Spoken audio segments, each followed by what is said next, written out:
শুল্ক সংক্রান্ত বিরোধ এবং বিচারাধীন মামলা আলোচনার মাধ্যমে মীমাংসার লক্ষ্যে ৫ বছর আগে চট্টগ্রাম কাস্টমস হাউসে চালু করা হয় বিকল্প বিরোধ নিষ্পত্তি বা এডিআর। কিন্তু তাতে সুফল মেলেনি, বরং জমছে মামলার স্তূপ। সঞ্জীব দে বাবুর ক্যামেরায় নাজমুল সাদিকের রিপোর্ট।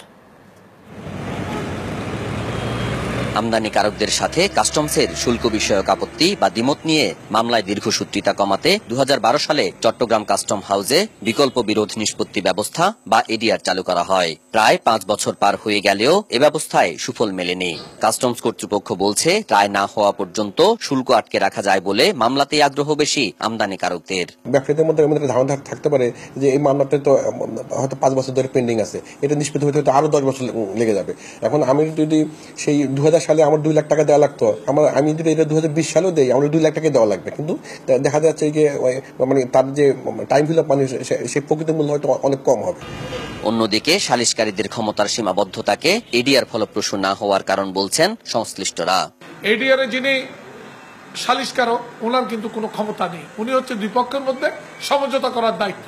ওনার যদি একটি সিদ্ধান্ত দেওয়ার ক্ষমতা থাকতো, তাহলে আমার মনে হয় এডিআরটি আরো বেশি ফলপ্রসূ হতো।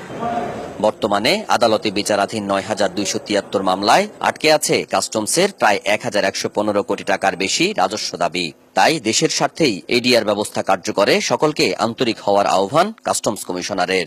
উদ্যোগটা আসলে সেভাবে আমদানিকারকদের তরফ থেকে আমরা দেখছি না, কিন্তু আমি এখন আহ্বান করতে চাই যে আপনারা আসেন, এখানে আমাদের সকল সহযোগিতা থাকবে, আমাদের অভিজ্ঞ ফ্যাসিলিটেটর আছে।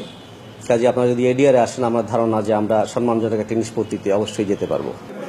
২০১৫ থেকে ২০১৭ সাল পর্যন্ত এডিআর এর মাধ্যমে মামলা নিষ্পত্তি হয়েছে মাত্র ১০৮টি, আর এর মাধ্যমে শুল্ক আদায় হয়েছে ১৬ কোটি টাকার কিছু বেশি।